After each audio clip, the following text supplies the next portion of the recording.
Okay, so in today's demonstration, we are still exploring all these different various ways that you can animate type. And I wanted to introduce you all to the concept of masks and how you can use masks in animating type. Now, this can also be applied to other visual elements as well. But I thought I would introduce it with this just because there's some, like I said, some really cool ways to animate type using mask features. So we're going to start with something really simple today. And I'm going to create a brand new composition. And within that composition, let's see, new composition, yes, go ahead. I'm just going to do the standard 1920 by 1080, 10 seconds of animation. I'll use a black background again. And I'm going to call this one something. This composition is going to be called Lighthouse.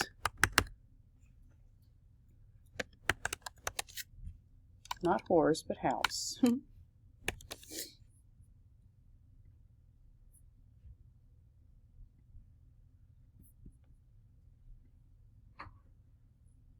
don't quite know where to put this thing. It's kind of in my way, and I can't seem to dock it anywhere.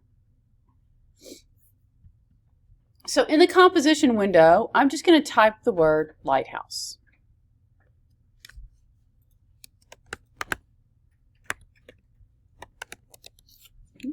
And I'm going to give it a color, so maybe just white, or it could be yellow, or just whatever color you want.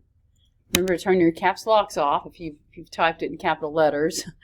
You won't be able to see it unless you turn that off. So I'm going to give this a different color. So maybe kind of a yellow color.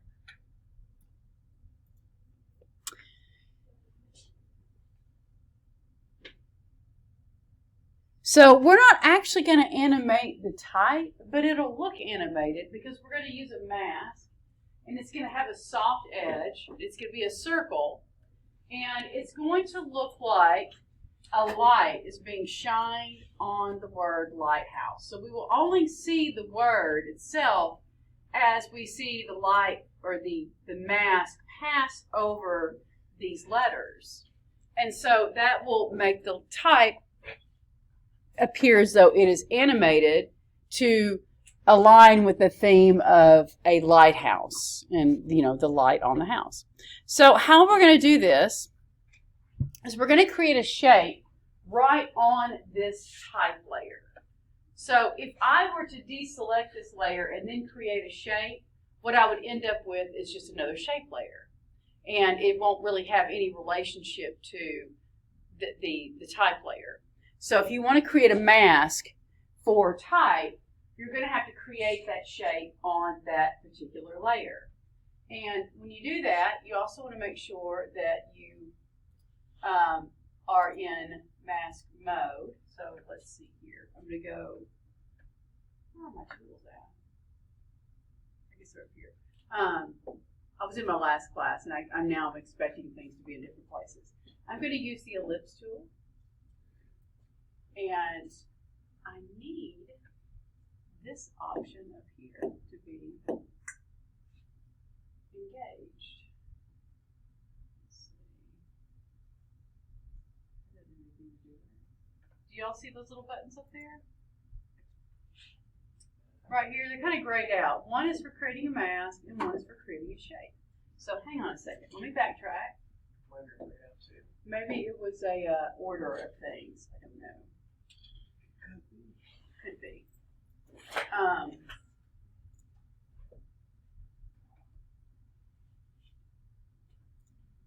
Because if I try and get something now, this creates a whole other shape there. Hang on a minute.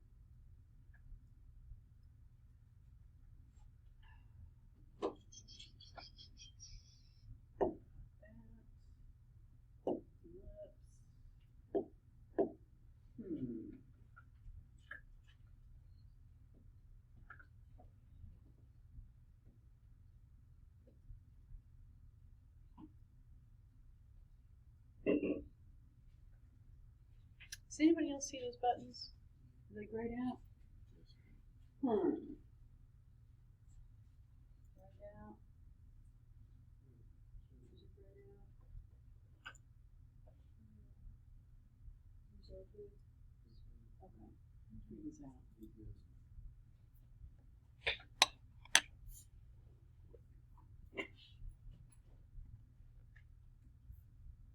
All right, so I guess with text, this isn't always true for other masking tasks, but I guess for type, you don't have to have those buttons available because if you have the type layer selected, it's automatically going to know that if you create a shape on this type layer that it's going to have to be a mask.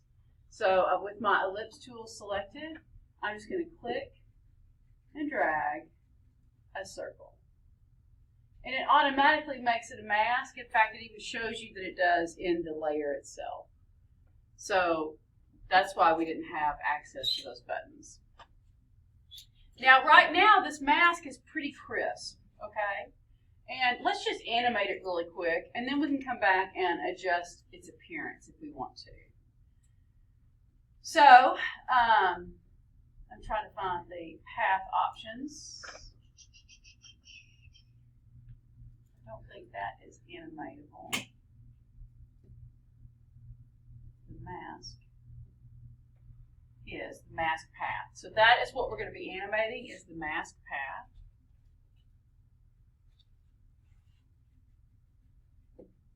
So I'm going to select my mask, and I'm using just the basic selection tool to do this. So I'm going to move my mask.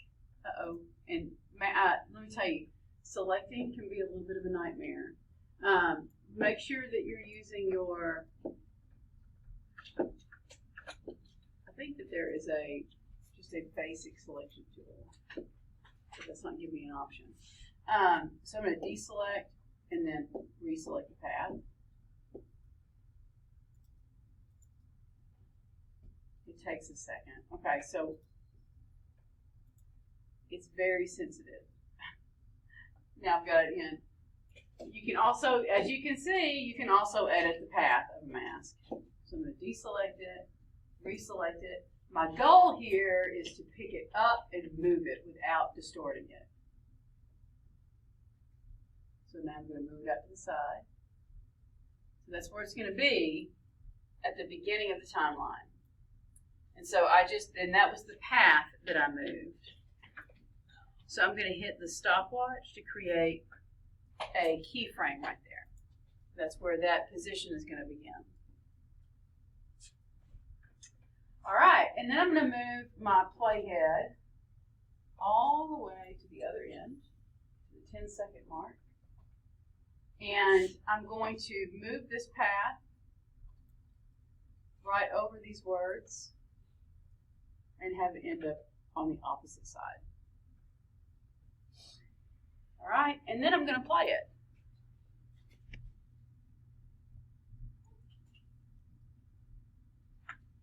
So we're just revealing the type through the mask, all right? But we want it to look more like a spotlight. So those edges are pretty crisp. We're going to feather that mask. Do you have a question? It takes, yeah, I know. It is, you have to deselect it, select the mask, and just try and grab low and tap. Yeah, don't grab those little anchor points, because then it'll start to change the shape of it. All right. So now let's look at the appearance of this mask. So we want it to look like light shining on that word right there. And so we want to probably soften that edge. So this mask has some options that we can animate. And one of them is to feather the mask. So I'm not actually going to animate the feathering part of it, but I am going to adjust the appearance, the feather appearance. So it'll just be one adjustment. It's not anything that's animated. It's just going to alter the look or the edges of that feather, and it will stay that way throughout the whole animation. So I'm just going to start to scrub through some pixels here and see which way I want to go. So if I scrub to the right into the positive range, you can see that the feather is extending outside of that mask. But if I pull it back, then I can get the feather to go more to the inside of the mask. I thought I could. Hang on a second. Maybe there's more feather options down here.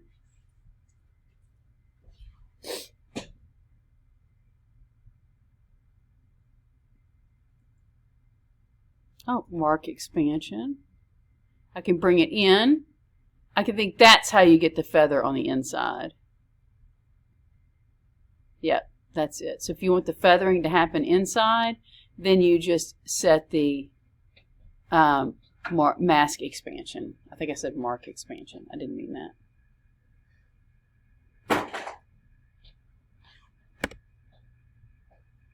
So now we have something that looks a lot more like a spotlight. So it's got that kind of fuzzy edge to it. And we could add a preset to the word lighthouse and make it look like it's rippling. And let's add some sound behind it too. Y'all have the sea wave sounds? Is it in Blackboard? Let's check it out and see.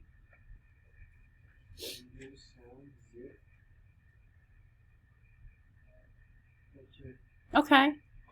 I'm going to check too. Sound zip. Let's go to that. We have the C. Yep, do that one. That's a good one.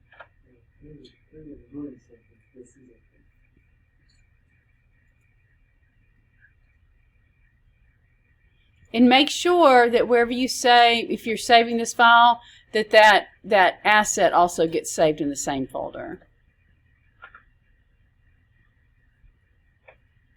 So now I'm going to import my C wave asset. Lily, you got a question?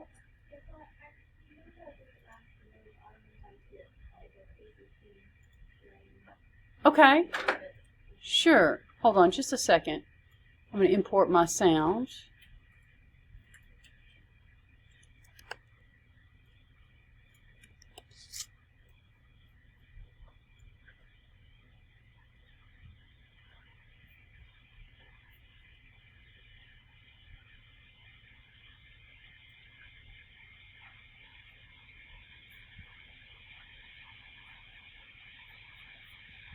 Let's get some sound going in here.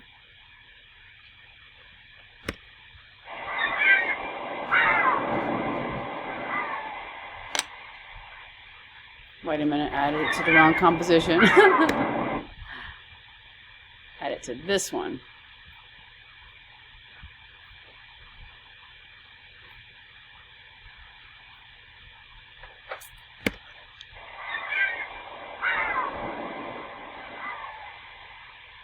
All right, I'm heading over there. And if you want the sound to continue, you can just duplicate this and have it, this sound, this section of sound, and just have it repeat.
Setting the keyframe for it.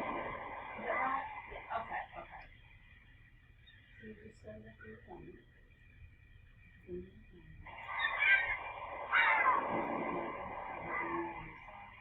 So for that first location,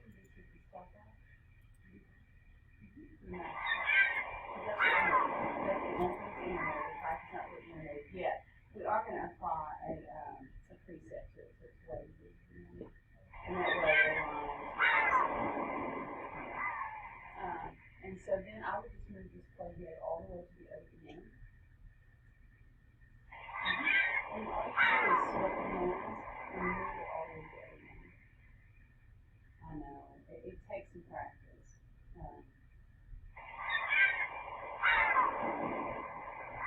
And it'll automatically make everything. How's everybody else doing? Everybody doing good? That's fantastic. Yeah, I'm watching the example video.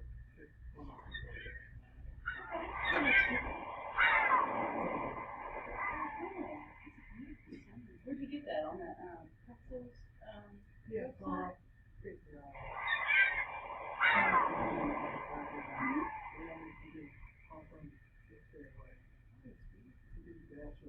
You could do, that's cool. That's a great concept. Yeah. I think that is really cool. And you could put rock pattern in there, you could interesting sense of depth. And yeah. I like the concept. You know, there's the video, and then it fades out, and it goes to that. I think that's nice. It tells a nice story. How do you do that? It's very funny that I got Okay. Yeah, it is the mask path that you're animating. Does everybody understand that? It is the path itself that you're animating, not actually the type. Now we are going to add some animation to the type so that it aligns thematically, visually with the whole concept. And so we're going to add a preset to it. All right, because that's the easiest way to create a waviness. We don't really have the capability to do that without, spending hours animating and fine-tuning rotations and scales, and we would never want to do that. So I'm going to stop this animation for a second.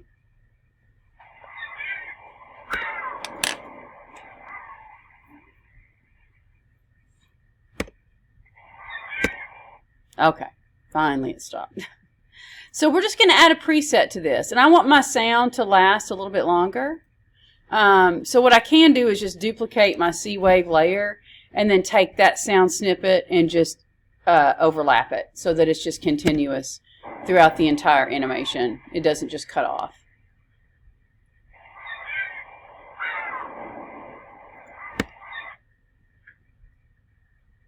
Might do it like that. Okay, so we're going to add a preset to this type as well. So let's make sure our type layer is selected. That way we know, the preset will know its target destination.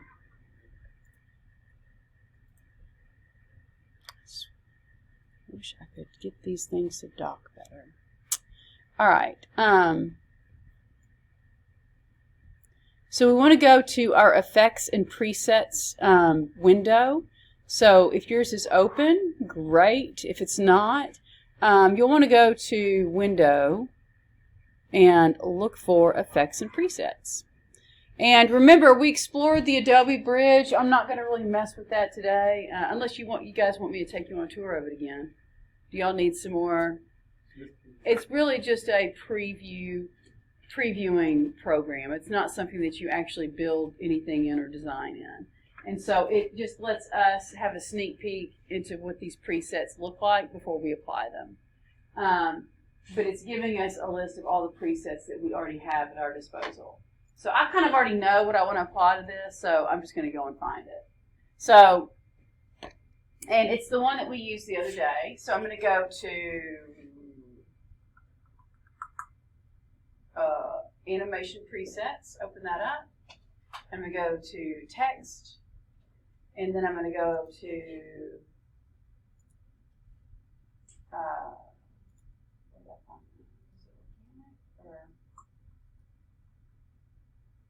I'm not looking in the right place. Organic.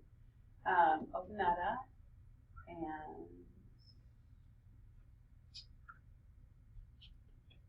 ripple in might work, but ocean tide, that's the one I'm going to use. So I'm just going to, what hit double click, and I think that will add it to it. Let's see. And there it is. So there is the effect. Let's see what it looks like when I play it. It should be automatic. Yeah.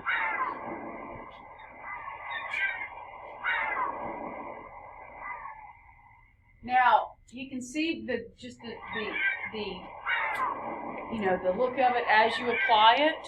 Okay, so you could just use that as a starting point for this kind of motion, and then you can go in and fine tune it however you need to. So I'm going to try and walk through this with you guys. I am going to turn off the mask for a moment, if I can. I don't think there's a way to really turn it off, though. I think it'll always be visible. That's okay. So I'm going to go to the controls up here for frequency, period, and magnitude.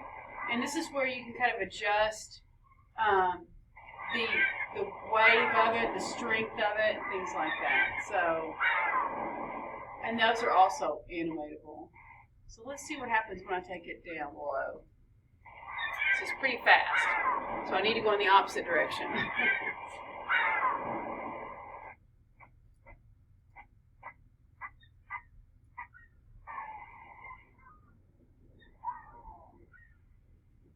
And I'm not gonna lie, I like presets, but I struggle with them. They're very finicky, and no two are created the same. So there's always a learning curve every time I use a new preset. So that's pretty fast.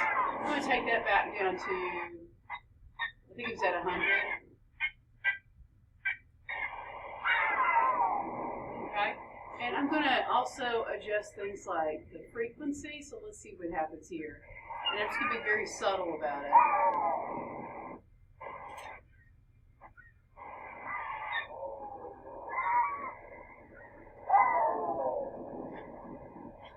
It's rendering through. When it plays back again, the seagulls won't sound like they're...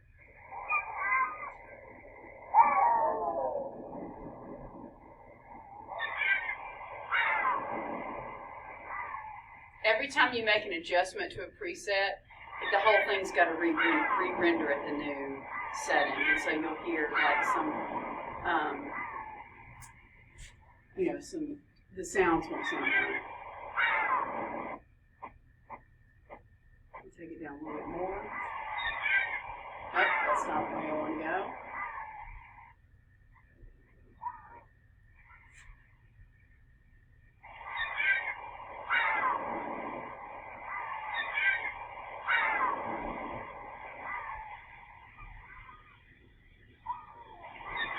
And there are also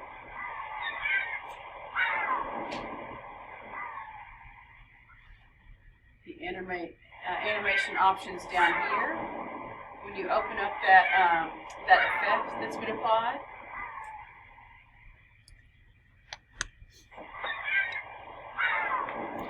So you can also adjust these parameters too. I'm going to try tracking amount and see what that does.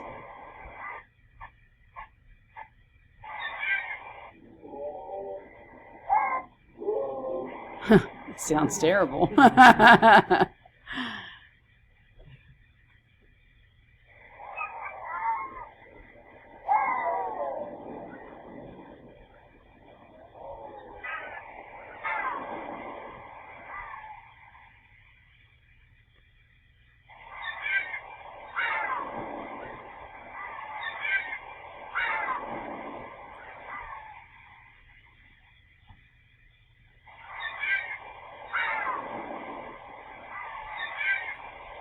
So I'm trying to get it just to slow down a little bit, make it a little more subtle.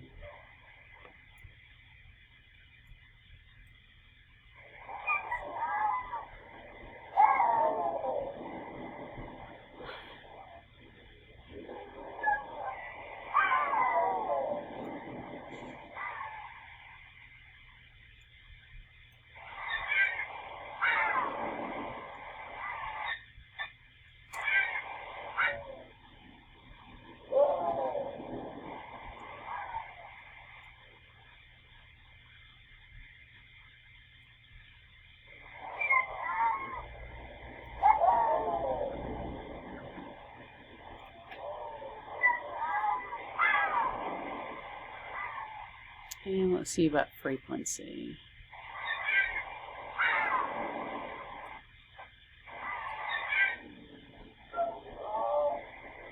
Okay, so I set it to 0 so we don't see any movement. And I'll set it to 1 or 2. And let's see what we get.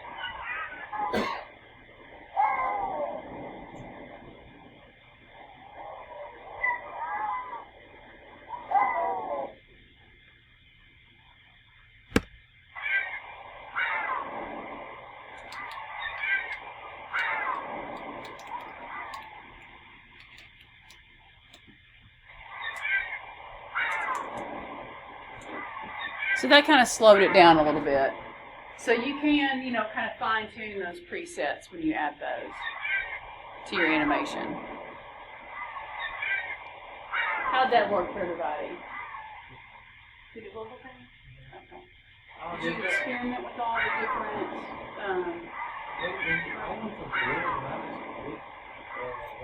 yeah, and it does. Yeah, you can add it from there too. Can you like that?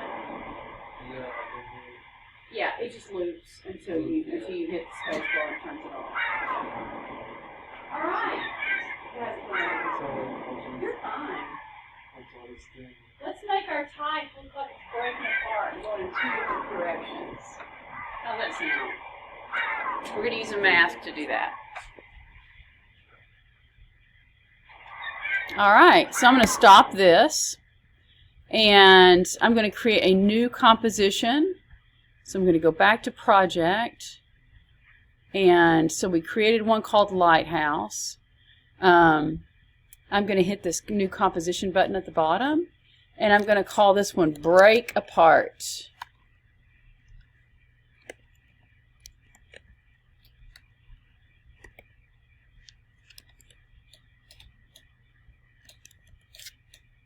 And it's going to be the same dimensions as the previous composition. So we have a fresh, new composition window. So again, we're going to go get the type tool and just type the word break apart or break, whatever you want.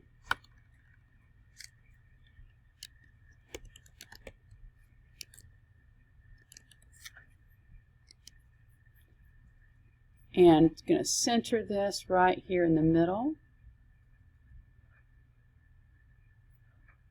All right, and that's all we're going to do for this. So the reason why is because this is type that you can still type and edit. You can select it and edit it. And so in this kind of form and behavior, we can't just start creating masks to cover up parts of the type or to select it in some way and then move it. It just doesn't work that way.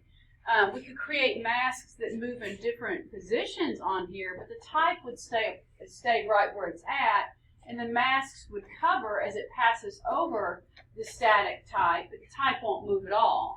So we want it to look like the type is breaking apart. And so it's going to break apart vertically in like 4 different panels, and 4 of those panels with the type are going to move up, and 4 of those panels, in between staggered, are going to move down with the type. It's going to look like it's splitting apart, okay? So that's what we're going to accomplish with this. Now, in order to do that, like I said, we cannot do this to type. They can still be selected and edited as type, all right? So that's going to be our composition, and we're done with it. So let's just go ahead and move on to a new composition. And we're going to call this one Break Apart Animated.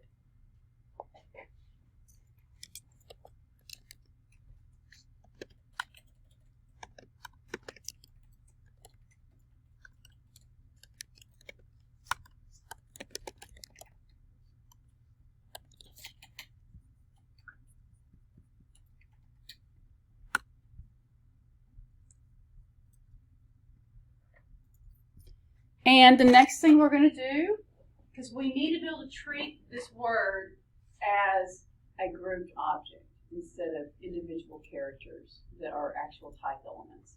Now we just need to see it as a picture of a word. That's basically it. So we're going to move our old composition, break apart, when we first wrote the words or typed them. You're just going to move that composition over here into the composition window and line it up just perfect. Just like that. There we go. You can't even tell the difference between the two. They both look just the same. So now we're going to create some screens, all right, that cover up parts of this word. And so we're going to create rectangles that cover part of the lettering, and then rectangles. We're going to leave some space, then create another rectangle, leave some space, create another rectangle. And we're going to do all this on this break apart layer. So we need to go get our rectangle tool right there. And we're going to just start creating some masks. So I'm going to click, drag. Notice it already created a mask. And now I'm going to just create it just like that. And you can see in my break apart layer, I have a mask right there. And it says add. That's very important to know. What it means is this is a mask that serves as a window that lets you see through it and see the content behind it. So it adds the content that's behind it. That's really what that means. If we set this to subtract, it would give us the opposite. Now it's covering up the type and it's letting the rest of the type be exposed. Let's go ahead and set this back to add. All right. And now we're going to create some more rectangles. So just come out a little farther, about the same distance and width of the previous column mask that we just created. Let's create another one.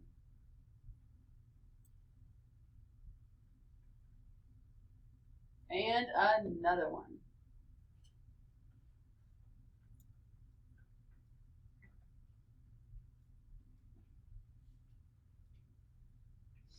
Need to do that.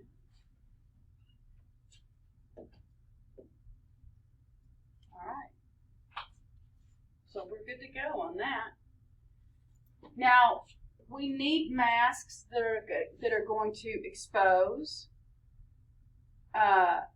the parts of this verbiage that we can't see, and then windows that cover up the parts that we do see, so that we have that pulling apart of the word. Does anybody know how I'm going to do that? Anybody have a clue? Do what? Just throw some ideas out there. To do what? How am I gonna create that effect where I'm gonna have masks that are going to cover these letters and masks that are going to expose these letters, and then so I can have it pull apart. How will I pull that off? Y'all have any idea? We do the same thing, but do the instead of it's on add right now. Mm-hmm. You just do subtract in between. Yeah, but you do it you're going to do it on a duplicate of this composition layer. So yes, you're right. That's how you're going to do it. So now we're going to select this layer and press Command D on your keyboard. And now we've got a duplicate of that. And like Khalil was saying, he gets MVP today, we are going to just flip these around. So now all of these are going to say subtract. And I'm going to do each of them to say that.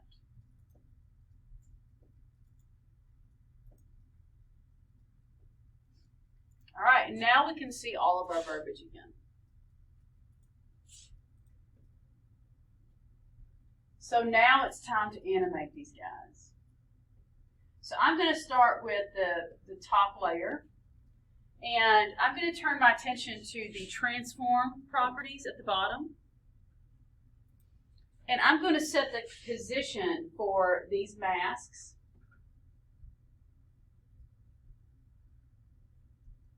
So I hit the position marker to create a keyframe. And at the beginning, I don't want them to be visible. Actually, I do, because we're going to break it apart. So leave it right where it's at, and then bring your playhead all the way to the end.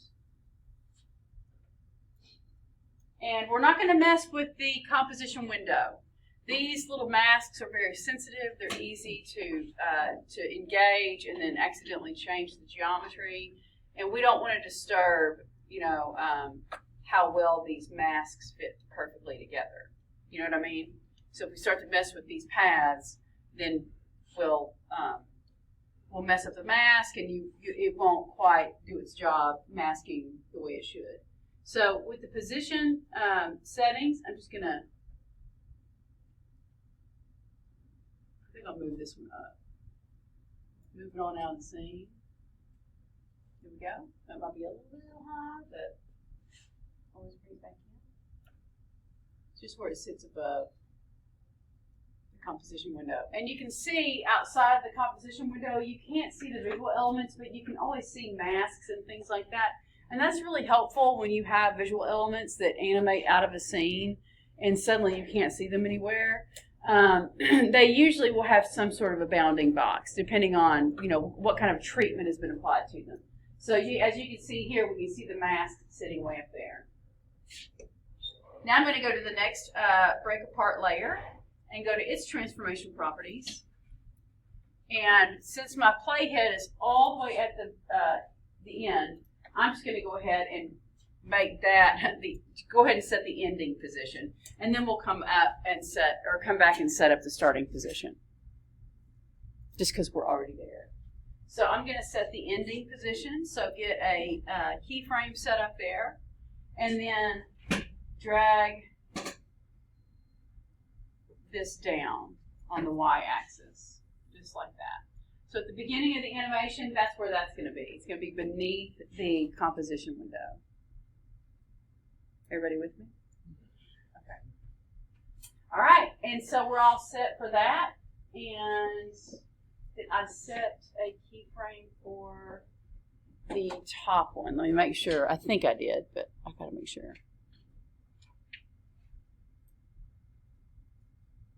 Position for that.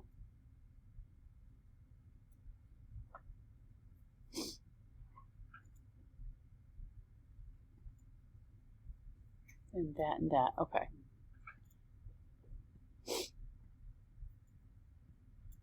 So I'll bring my playhead back.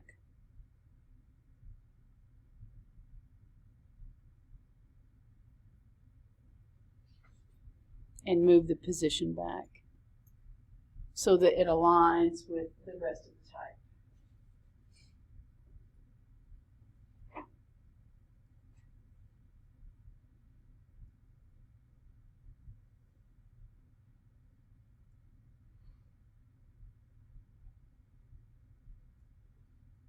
Now again, this is an effect that can be applied to images too. This is not exclusive to type, but I see this kind of stuff happen more often with type than I do with visual images, just because type is just an element that you often see animated, like for, in movies, at the beginning of a movie, maybe it helps with the storytelling process, having it come in a certain way or behave a certain way that is reflective of the theme of the movie. And so I do see that a lot with type. Now I'm going to play this and just see what we have.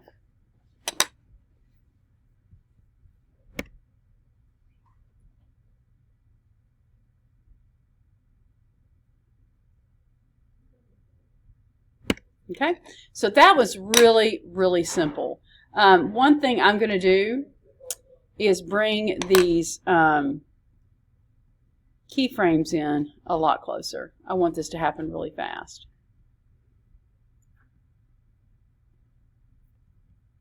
"10 seconds is kind of a long time to wait for that to happen. All right, so now I can hit the space bar, and should have started at the beginning.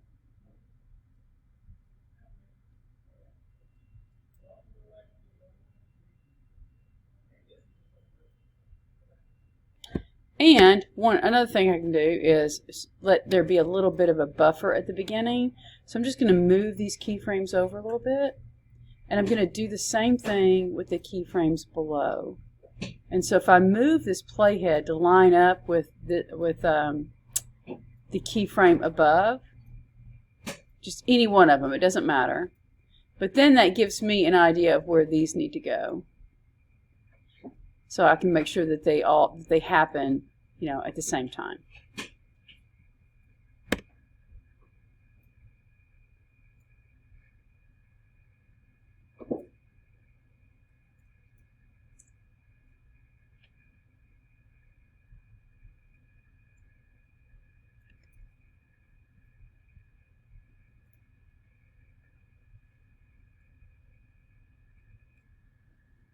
All right. How'd everybody do with that?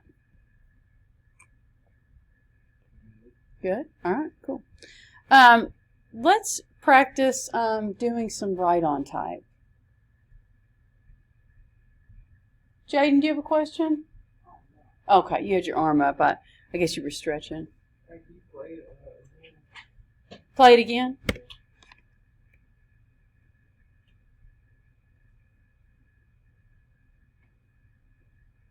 And if you want to see what my layers look like, I'll expand my timeline. So you can see I've got two composition layers. It's just a duplicate of the original break apart. They both have the exact same mask structure. It's just that one is set to subtract, one is set to add, and then I just changed the position in both of them, and so what it's really doing is the mask it's visible. It's not animated though. We didn't animate the mask like we did before. What's moving is just those pictures of that type with the mask that's attached to them. So it just, they move together.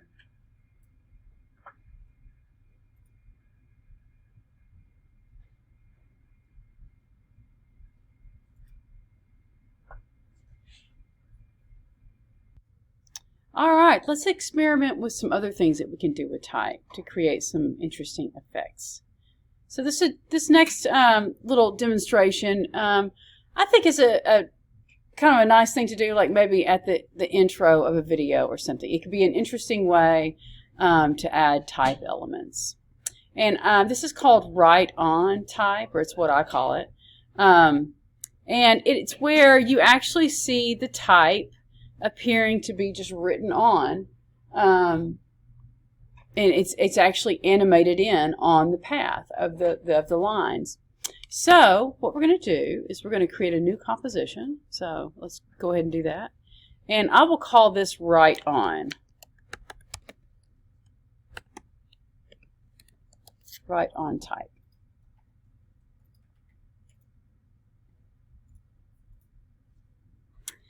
And I'm going to get my type tool, and I'd like to find some sort of a script font. I think this works better on a script font, but you can do it on a block font too.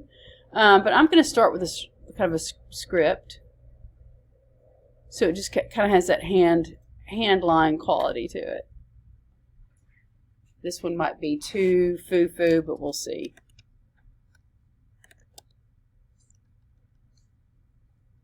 I like the lowercase. I think that's kind of nice. And I'm going to increase the font size so we can see what is going on.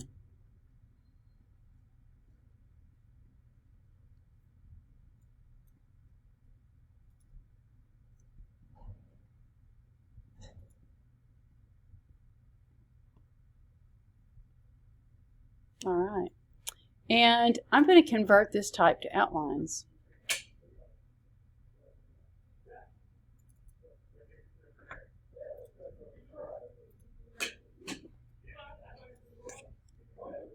So I'm going to control. Oh, wait a minute. I always forget where to go for this. Hang on a second. I'm going to select the type layer, go to Layer,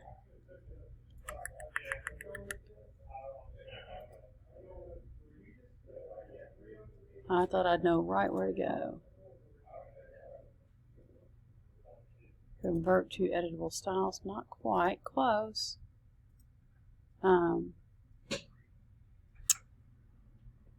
Create. Okay, here we go. Create makes masks from text or shapes from text. So let's do shapes from text.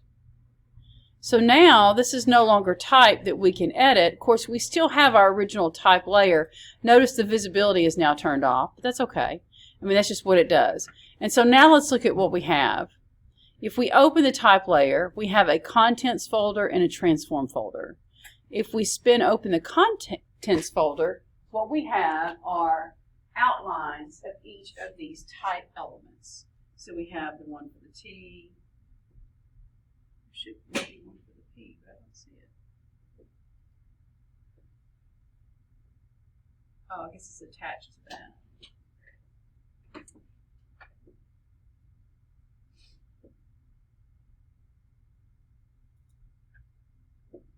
Yeah. All right.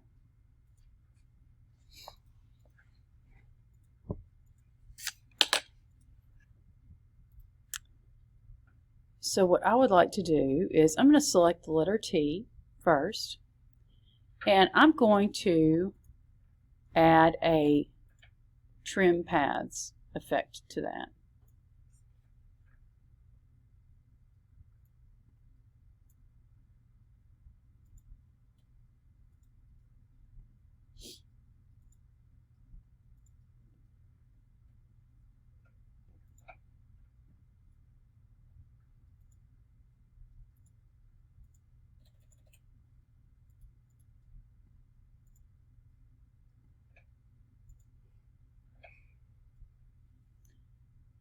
And I'm trying to decide if I want to do the end of the stroke or the end of the start.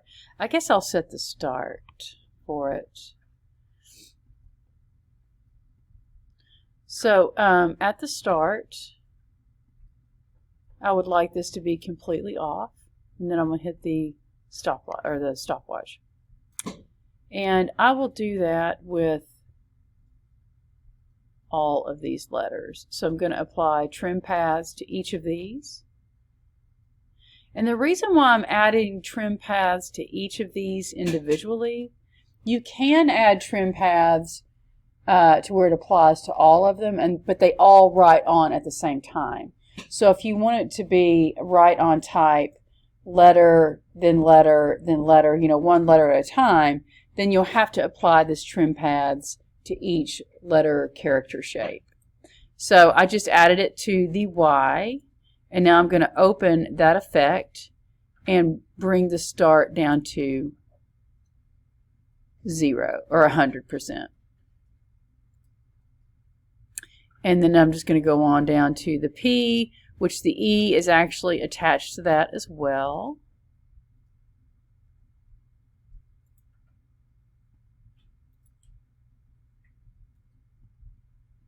There's several parts to this too. It gets interesting. Okay. I'm going to add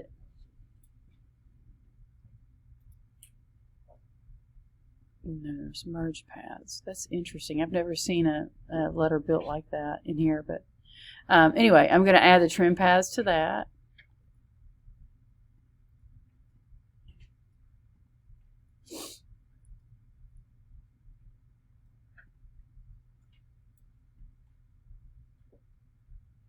And start that. I need to make sure I have a keyframe for each of these. I don't think I set one for this one.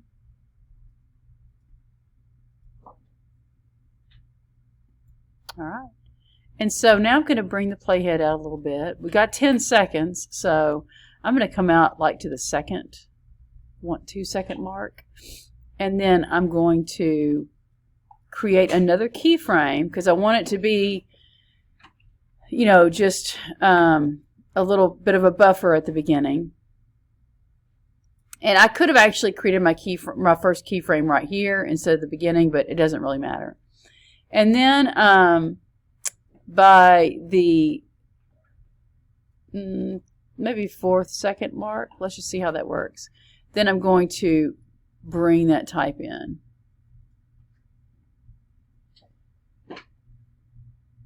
Which one am I on?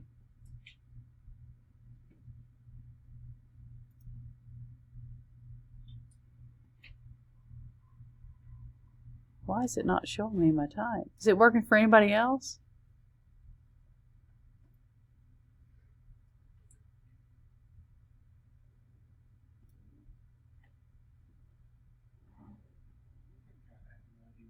But I do it at the same time. Well, is yours changing when you move these parameters? Oh yeah, they'll change. But do you see the type writing on? Type writing? Yeah. Let's see, for the letter T.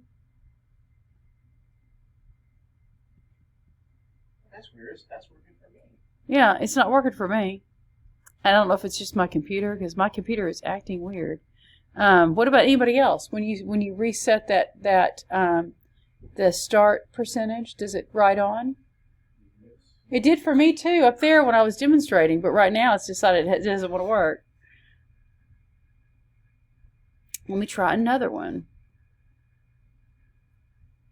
Let's just see.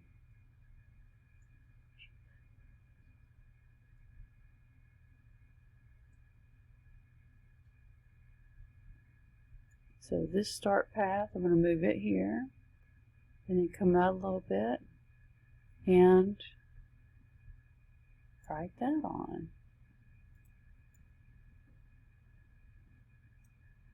That is so weird.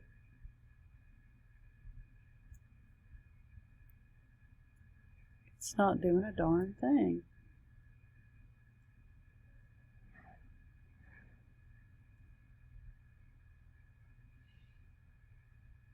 Try this last one.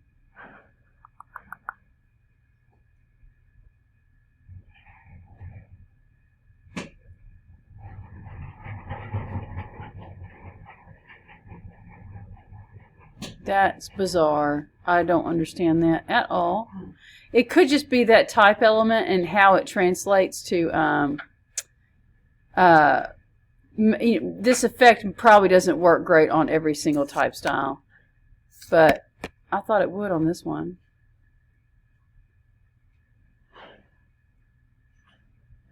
Nope, that's not good at all. Is that what everybody else's did when it did play through? Yeah. I think it's just the nature of this particular font. You know, how it translates once you convert it to outlines. It's just probably not the greatest example. Let me try another one really quick. Something that's a lot simpler.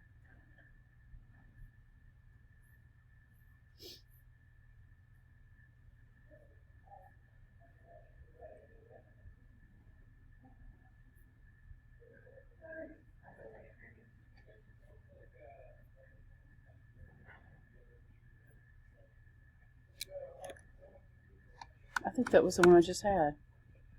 I must be really fond of that. I just can't seem to get away from it.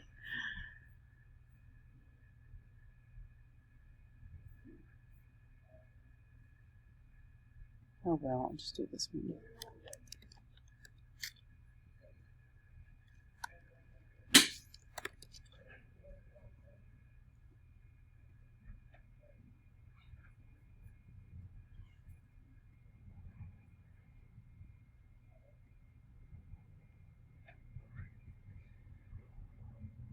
Alright, so there's that. Oh, you know what I need to do? Take this.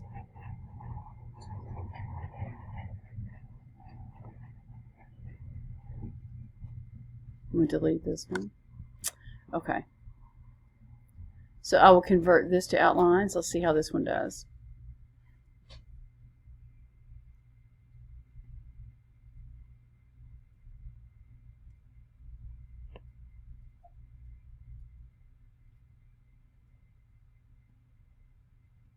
Shapes from text. There we go.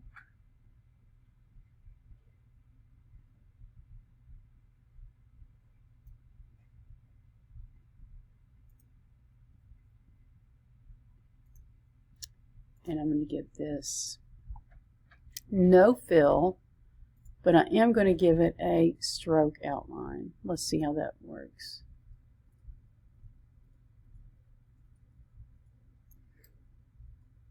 And I'm going to kind of beef that up a little bit too. So I'll increase the stroke weight just a little bit.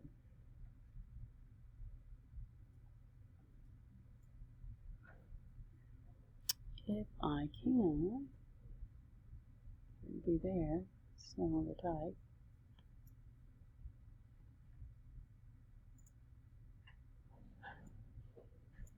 Oh, right up here, 2 points. Take that up to like 17. And so now I'm going to try this. Fingers crossed. So I'm going to add the trim pads. You can also animate different things going on with the stroke if you want. It's up to you. And I'm going to set this up for around the 2-second mark. Hit start and take that down to 100 or up to 100. And then that's going to write in right about the 4-second mark. So we'll bring it back in. And now it's writing in. And maybe halfway through the T forming, maybe that would be a good time to have the Y pop in. So I'm going to go to the Y and add trim pads to that one.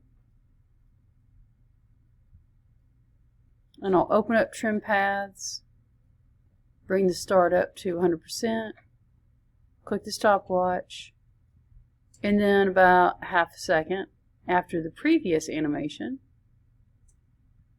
this will be fully written in. Then I'm going to go down to the P, and what am I going to do next? Can anybody tell me? Huh?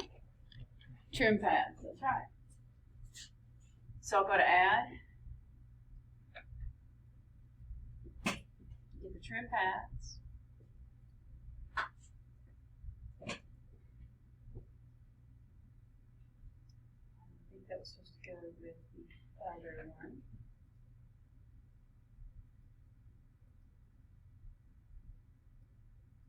There. So I added it to the P.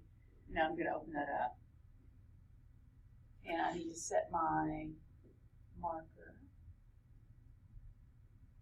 So this one's going to start about halfway through the second letter writing in, so we can see the little dots that indicate those keyframes. This is how we get our timing right. So for this one, it's going to start, click that stopwatch, put yourself a keyframe, and then you're going to set the start at 100%. And then bring your playhead out and reset that. And last, we're going to do the E. So we'll apply an effect to that. Get my effect button.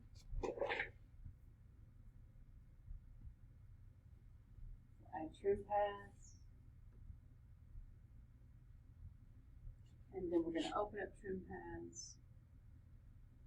We want to set up our playhead when we want that first keyframe to be. So it's going to go in between the previous two keyframes. So we have this nice, sequential order of things. And then we'll hit the start stopwatch to get a keyframe. And we're going to set this to 100%. And then we're going to move this out.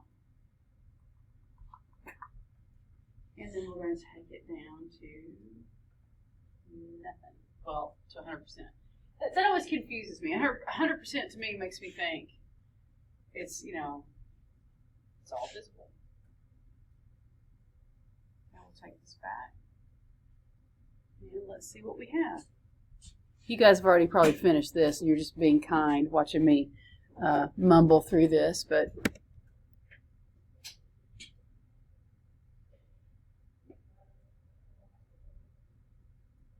all right. So how we were able to get the type to write on character by character is that we applied multiple effects. We applied the effects to each and every letter. Now I want to show you a different way to do this, okay? It'll give you a different outcome where all of the letters write in at the same time, okay?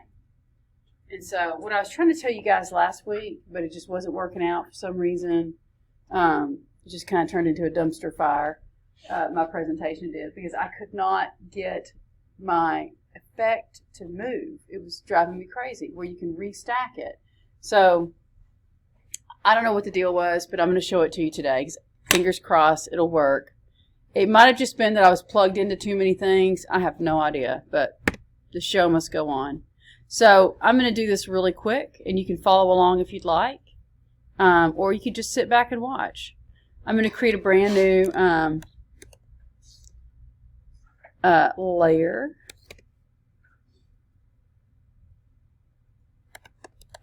Call it type together.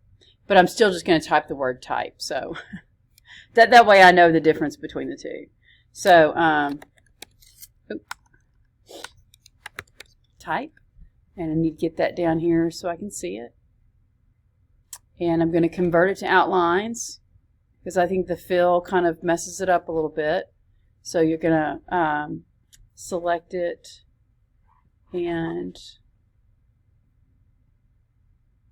where is that fill option? Well, never mind. I think you get that once you convert it to outlines. So go to Layer, Create, Shapes from Text.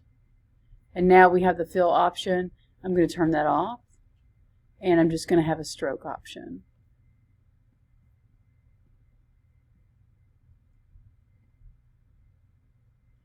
And I actually want a color. Purple is fine. And I'm going to increase the stroke weight a little bit. So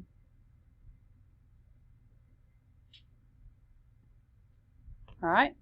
And so now we have our original type layer, which is no longer visible. You can always turn it on if you want to. And then we have our type outlines. And so what I'm going to do is I'm just going to add this trim paths to the whole layer, just one effect at the very bottom. And then I'm going to set the start. So I'll move my playhead out a little bit, have a little buffer at the beginning. Set the start to 100. Click that stopwatch. Come out a few more frames.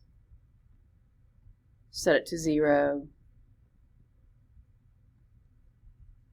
And let it play.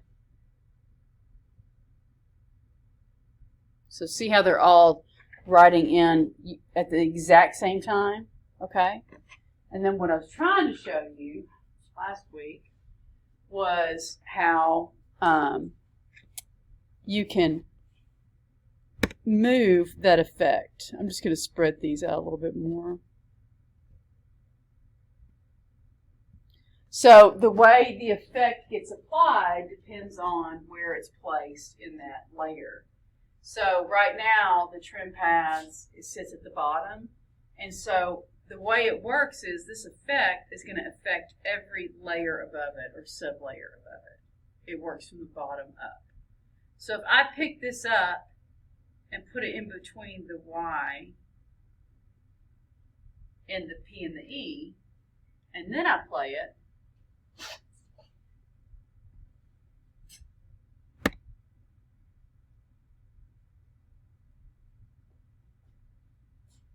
it only gets applied to those two letters. And the P and the E, because they sit below it, they don't get affected by it at all. So you can move those effects around. But just remember, it works from the bottom up. And, you know, you can do a whole lot more with this too. You know, you could have right on type, and then you could add a glowing effect. But one that comes on after it's all visible. Maybe it kind of blinks on like a neon light or something. So you can layer these effects, you know, it's with these elements. Really, the sky's the limit with that. So that's all we have time for today. We're going to do some more cool stuff with type next week. So if you want to save this, you can. It wouldn't be a bad idea, because if you forgot some of these steps, just going back and looking at these old files and how you built them can bring it back to memory just like that. Plus, you've got the videos from class. So you guys have a great weekend. Have fun. It's going to be nice weather. And I'll see y'all next week.